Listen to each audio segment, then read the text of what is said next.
Mardi 6 octobre 2015, bonsoir à tous et merci d'être sur Yota Télévision pour vous informer dans cette première édition de la soirée. Au sommaire, l'élection du nouveau rapporteur au Sénat, Flore Flungu Musendu, prend la place de Modeste Mutinga, membre du G7, démissionnaire à ce poste.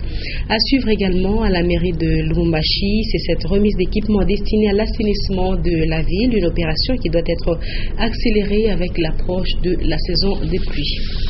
Encore une fois, bonsoir. On commence par le national. La Chambre haute du Parlement congolais a depuis ce mardi un nouveau rapporteur. Il s'agit de l'honorable Flore Flungu Musendu qui remplace Modeste Mutinga, un membre du G7 démissionnaire à ce poste. C'était au cours d'une séance de vote organisée au siège même du Sénat, toujours ce mardi. Commentaire de Ogi Fortuna Kassongo.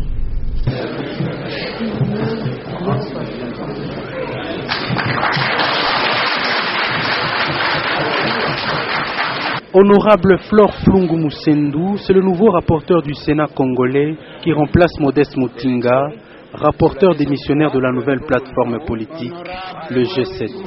C'est au terme d'une séance plénière que son élection est intervenue avec 54 voix devant Patrice Aimé Sesanga qui a obtenu 6 voix, Ngongo Luowo 1 voix, Nkole Chimwanga 24 voix. Alors, honorable Musendu est élu avec 54 voix, toutes nos sincères félicitations. Je vous assure que non seulement mes portes vont perdre leurs clés, mais mes oreilles seront bien nettoyées pour vous écouter. Et je sollicite vraiment vos conseils. Je ne suis qu'un être humain et j'ai le droit d'avoir des faiblesses. Pour rappel, l'honorable Flore Flungu Musendu était président de la commission environnement du Sénat avant d'être rapporteur à ses jours. Pour ce qui est de l'enseignement, le Parlement d'élèves installés dans différentes écoles aura pour rôle de mettre sur pied des mesures pour la bonne marche des activités scolaires de manière générale, leur mise en application par le gouvernement d'élèves et la direction de l'école.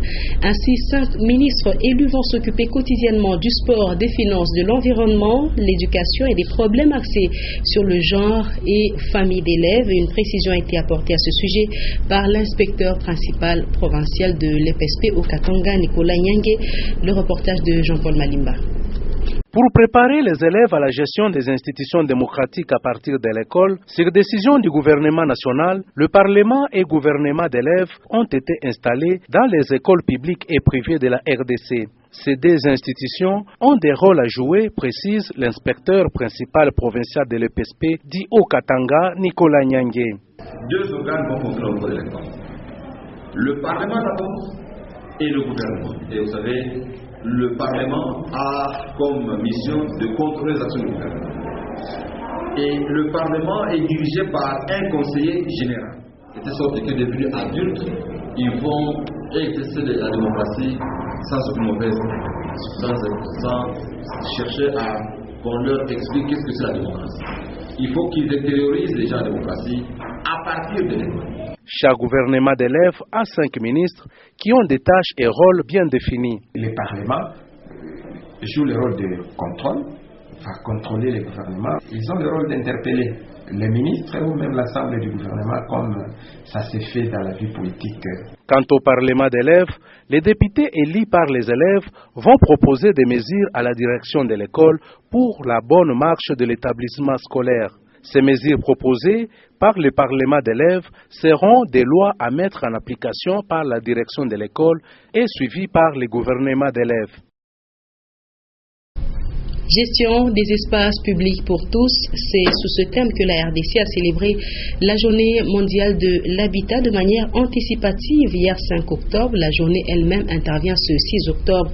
Ce secteur global, car englobant l'urbanisme, l'environnement, les affaires foncières, est à la base de plusieurs cas de conflit en RDC en général et au Katanga en particulier. Des maisons de l'État sont spoliées, pas une bonne politique de gestion et même l'opération de récupération des maisons publiques semble n'avoir pas atteint les résultats escomptés. Un sujet de Antoine Rogemboui et Richard Chimba. Outre les maisons, bâtisses ou immeubles, l'habitat à l'honneur le 5 octobre à l'échelle nationale. Et le 6 octobre à celle planétaire englobe l'urbanisme, affaires foncières, environnement, pollution sonore, c'est-à-dire la musique, bref, la gestion des espaces publics. Si ces rôles s'étendent aussi à l'autorisation de bâtir, suivi des types et conditions de construction des maisons, faire un état des lieux dans ce secteur à Lubumbashi est déplorable. C'est pourquoi vous verrez à l'époque, vous trouvez un quartier avec des maisons types. Aujourd'hui, on n'en a pas. C'est-à-dire que chacun construit de sa manière. La plus grande difficulté que nous connaissons ces jours. L'espace est là pour tout le monde. Surtout l'espace public appartient à tout le monde. C'est l'espace de l'État qui doit être entretenu et bien gardé.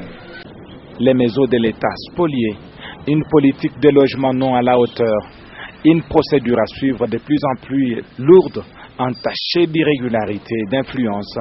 L'ordre est donc loin de regagner ces secteurs. Toutefois, les gestionnaires de l'habitat dénoncent l'implication de certaines autorités, rendant ces secteurs de plus en plus conflictuels. Illustration, l'opération de récupération maison de l'État.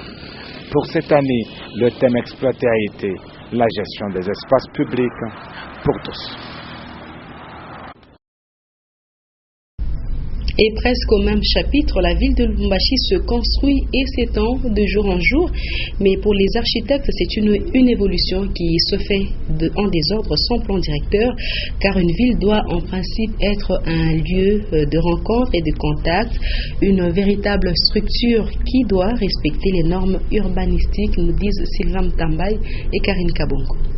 Se loger, avoir un toit où s'abriter, avoir sa maison, c'est un besoin élémentaire de l'homme. Et la ville de Lubumbashi s'élargit chaque jour avec toutes sortes de constructions. Les architectes sont-ils toujours consultés? Pour les bâtiments, pour nous, c'est plus grave encore parce que ce n'est pas une personne qui est en jeu, mais c'est des centaines de personnes qui vivent dedans et qui passent par là.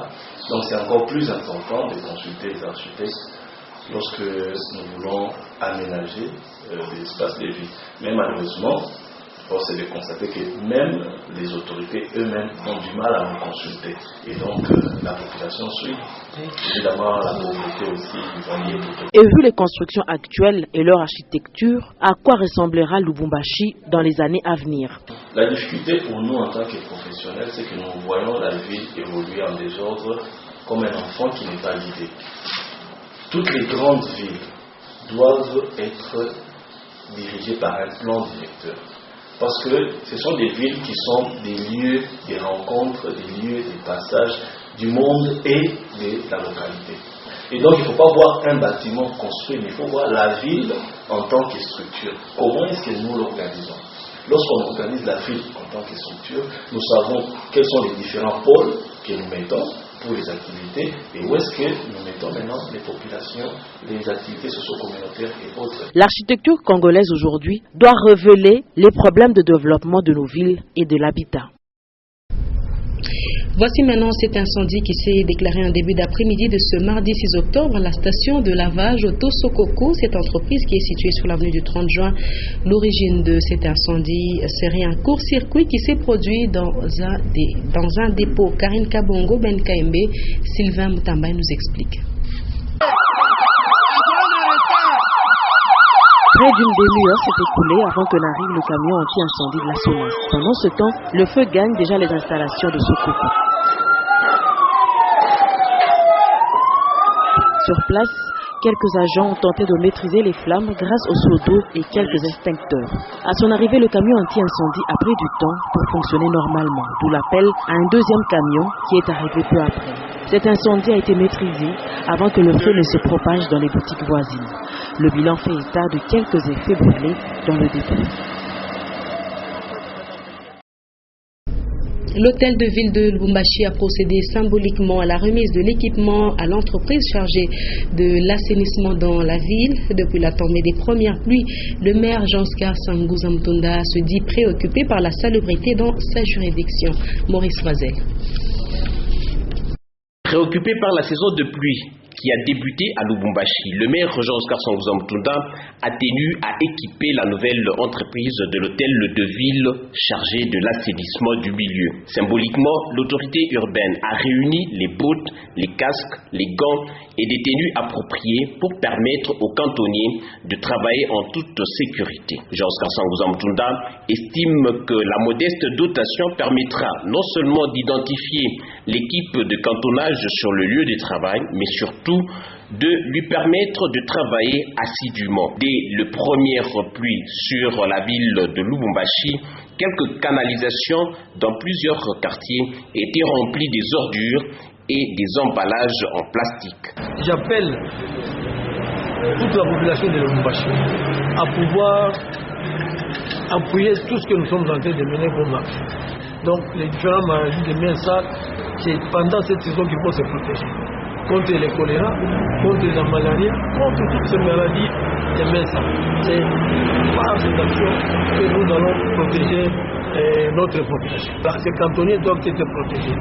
D'où on a commencé la distribution du matériel approprié pour ce travail de curage. L'environnement de la ville est envahi à ce jour de la saleté jetée par les louchoises et louchois sans se soucier de l'hygiène de la communauté tout entière. Pendant ce temps, l'évacuation des immondices est toujours une tâche difficile dans certains coins de la ville. Cas du quartier Mampala, où l'entassement des déchets dégagés de plusieurs coins a été fait depuis fin juillet dernier. Et jusqu'à ce jour, tous les remblais n'ont pas encore été évacués. Constat de Diane Kassongo et Richard Chimba. C'est sur initiative d'un particulier que les immondices des différents coins du quartier Mampala ont été entassés. Selon les superviseurs de ces travaux, c'était en vue de les évacuer après avoir dégagé certains espaces vides transformés autrefois en dépotoirs. 3 mois se sont écoulés depuis le remblayage de toutes ces saletés et rien n'a été évacué. À présent, même les endroits dégagés commencent encore à recevoir les ordures ménagères. Les tranchées aussi deviennent le refuge des immondices.